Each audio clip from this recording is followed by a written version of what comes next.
वालेकुम दोस्तों, बहुत बहुत स्वागत है आप सभी का न्यूज इंडिया में। और अभी तक आपने इस वीडियो को लाइक नहीं किया तो लाइक कर लीजिए। अब चैनल पर नए हैं तो चैनल को सब्सक्राइब कर लीजिए, साथ में बेल आइकन भी प्रेस कर लीजिए और वीडियो को ज्यादा से ज्यादा शेयर कीजिए। तो चलिए दोस्तों, आप सभी को बता दें कि यूपी में शनिवार को एमएलसी चुनाव के लिए वोट डाले गए थे। इसे लेकर पहले ही काफी हंगामा और विवाद हो चुका है। सपा बीजेपी पर कई गंभीर आरोप लगा चुकी है। अब कांग्रेस नेता अजय राय ने सीधे पीएम मोदी पर हमला बोला है। अजय राय ने चुनाव प्रचार को लेकर मोदी पर निशाना साधा है। अजय राय ने ट्वीट करके कहा है कि विधानसभा चुनाव में तो पीएम मोदी खूब प्रचार किए थे, लेकिन एमएलसी चुनाव में प्रत्याशियों को जिताने के लिए नहीं आए हैं।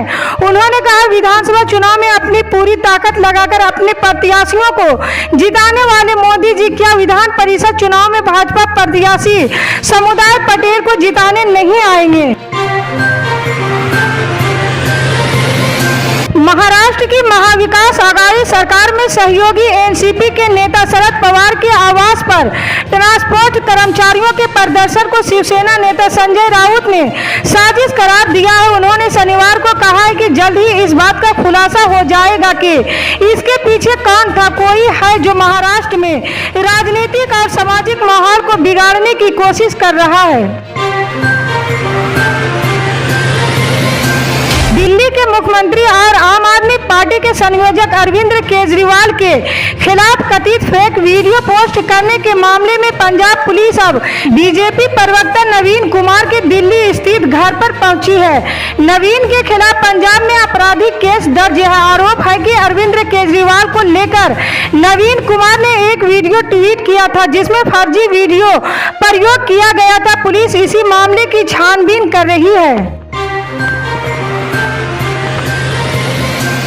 कांग्रेस नेता राहुल गांधी ने शनिवार को दिल्ली में एक कार्यक्रम के दौरान बीजेपी सरकार पर निशाना साधा है। राहुल गांधी ने कहा है, मैं सत्ता के बीच पैदा हुआ हूं, लेकिन अजीब बीमारी है कि मेरी उसमें दिलचस्पी ही नहीं है।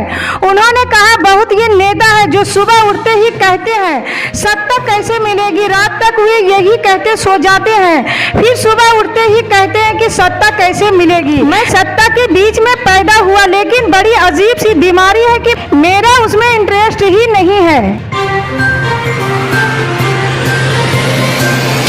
राजस्थान एवं गुजरात की तरफ से आ रही गर्म हवाओं से मध्य प्रदेश में भीषण गर्मी का दौर शुरू हो गया है। प्रदेश में अधिकतम तापमान अभी से 45 डिग्री सेल्सियस तक जा पहुंचा है। मौसम विज्ञानियों के मुताबिक वर्तमान एक पश्चिमी विक्षोभ अफगानिस्तान और उससे लगे पाकिस्तान पर मौजूद है। दक्षिण पूर्व मध्य से विदर्भ होकर कर्नाटक तक एक ट्रफ लाइन भी बनी हुई है। मौसम विज्ञानियों के मुताबिक इन दो मौसम प्रणालियों के असर से जबलपुर संभाग के जिलों में कहीं कहीं बारिश हो रही है। गुजरात पुल के पास जनक अस्पताल में शुक्रवार की शाम इलाज के दौरान एक महिला की मौत हो गई, जिसके बाद गुस्साए सौजन ने हंगामा कर दिया, आईसीयू में तोड़फोड़ की और डॉक्टर व स्टाफ से मारपीट कर दी। किसी तरह डॉक्टर व स्टाफ जान बचाकर अस्पताल से भाग गए। कुछ देर बाद जब पुलिस पहुंची तो हंगामा साथ कराया। मध्य प्लाजा के सामने रहने वाली रेणु पत्नी प्रदीप पाल को गॉल ब्लैडर में पथरी थी।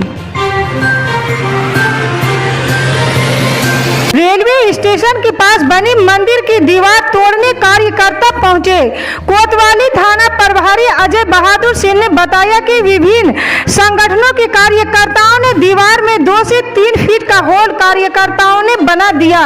जानकारी मिलते ही जीआरपी कोतवाली पुलिस थाना प्रभारी जय बहादुर सिंह, एडिशनल एसपी मनोज कोडिया सहित रेलवे के अधिकारी मौके पर पहुंचे। स्वच्छ सर्वेक्षण 2022 को लेकर नगर निगम तैयारी कर चुका है। बीते 7 दिनों से केंद्रीय स्वच्छता निरीक्षण टीम भोपाल में है। राजधानी के विभिन्न क्षेत्रों का ऐप के आधार पर सर्वे किया जा रहा है। शुक्रवार को 8वें दिन केंद्रीय टीम ने पुराने भोपाल के बाजारों का निरीक्षण व्यापारियों से फीडबैक लिया। इस दौरान दुकानों के सामने रखे डस्टबिन का निरीक्षण कर व्यापारियों से फेस टू फेस फीडबैक लिया। उसने स्वच्छता को लेकर सवाल पूछे गए। प्रदेश में बिजली के नए दाम बीते शुक्रवार से लागू हो गए हैं। बिजली की बढ़ी दर के आधार पर बिजली बिल मई माह में उपभोक्ताओं को मिलेगा। इस बिल में 1 अप्रैल से 7 अप्रैल तक के लिए वित्त वर्ष 2021 से 2022 के आधार पर तय बिजली की दर के हिसाब से ही आकलन होगा, लेकिन 8 अप्रैल ये बढ़ी दर प्रभावी हो जाएगी। यानी अप्रैल के बिल में 2 दरों के आधार पर खपत का आकलन किया जाएगा। देहरादून शिकायत पर भ्रष्टाचारियों के खिलाफ कड़ी कार्रवाई करने के लिए मुख्यमंत्री पुष्कर सिंह धामी ने भ्रष्टाचार मुक्त उत्तराखंड 1064 ऐप लॉन्च किया है। इस ऐप का शुभारंभ विजिलेंस विभाग द्वारा शुक्रवार को सचिवालय में किया गया। इसके जरिए भ्रष्टाचारियों पर शिकंजा कसा जा सकेगा। उत्तर प्रदेश में विधानसभा चुनाव 2022 को खत्म हो चुका है। बीजेपी की प्रचंड जीत के साथ योगी 2.0 सरकार अपना दूसरा कार्यकाल संभाल चुकी है, लेकिन चुनाव में बसपा की कार्य प्रणाली पर सवालों का सिलसिला लगातार जारी है। इस बीच कांग्रेस नेता और वायनाड सांसद राहुल गांधी ने विधानसभा चुनाव को लेकर बीएसपी सुप्रीमो मायावती पर कई सवालिया निशान खड़े किए हैं। कोरोना की बूस्टर डोज लगाने के लिए लोगों को दोबारा रजिस्ट्रेशन कराने की जरूरत नहीं पड़ेगी, बल्कि जिस रजिस्ट्रेशन पर कोरोना रोधी टीके की 2 खुराक लगाई गई है उसी पर बूस्टर डोज भी लगाई जाएगी।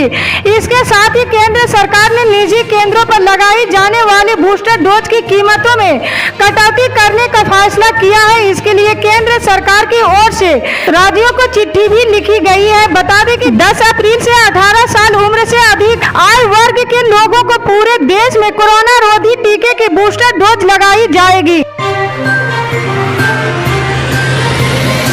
रूस और यूक्रेन के बीच युद्ध जारी है। रूस लगातार यूक्रेन के अलग अलग शहरों पर मिसाइल हमले कर रहा है। यूक्रेन में चारों तरफ तबाही का मंजर है। इस बीच रूस की मिसाइल के यूक्रेन के भीड़ भाड़ वाले रेलवे स्टेशन पर टकराने से वहां एकत्रित हजारों लोगों में से 5 बच्चों समेत कम से कम 50 लोगों की मौत हो गई और कई अन्य घायल हो गए हैं। बिहार विधान परिषद के स्थानीय पदाधिकारी कोटे की 24 सीटों पर हुए चुनाव नतीजे आने के बाद मुख्यमंत्री नीतीश कुमार ने शनिवार को कहा कि चुनाव परिणाम से मैं खुद आश्चर्यचकित से हूं। उन्होंने तो यहां तक कह दिया है कि कई प्रत्याशी जो जीत का दावा कर रहे थे वहां भी परिणाम उलट गया है। पटना में आयोजित एक कार्यक्रम में भाग लेने आए नीतीश ने पत्रकारों से चर्चा करते हुए बोछा विधानसभा उपचुनाव में एनडीए की जीत का दावा किया। उन्होंने कहा कि 10 अप्रैल को चुनाव प्रचार करने बोछा जाएंगे। उन्होंने कहा कि बोछा में एनडीए की जीत होगी। राऊ पुलिस ने धोखाधड़ी के 2 आरोपियों को गिरफ्तार कर लिया है। आरोपियों दोनों भाई हैं और उनकी 4 साल से पुलिस को तलाश थी। आरोपियों की गिरफ्तारी पर 15,000 रुपये का इनाम भी घोषित किया है। पुलिस के मुताबिक गिरफ्तार आरोपियों का नाम राजकुमार पुत्र सुभाष नेमा और राजा बाबू पुत्र सुभाष नेमा है। आरोपियों ने कुछ लोगों के साथ मिलकर राऊ के रंगवासा में श्री राज लक्ष्मी टाउनशिप के नाम से कॉलोनी काटी थी। पाकिस्तान की संसद के निचले सदन नेशनल असेंबली में आज प्रधानमंत्री इमरान खान के खिलाफ अविश्वास प्रस्ताव पर मतदान करने के लिए चर्चा हो रही है।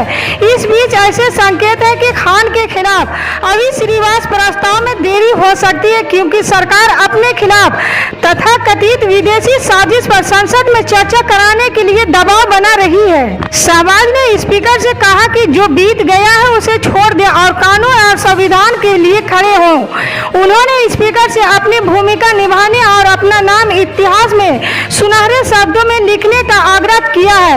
उन्होंने कहा, आपको इस क्षण पूरे विश्वास के साथ और अपने विवेक से चलना चाहिए, प्रधानमंत्री के निर्देश पर नहीं जाएं।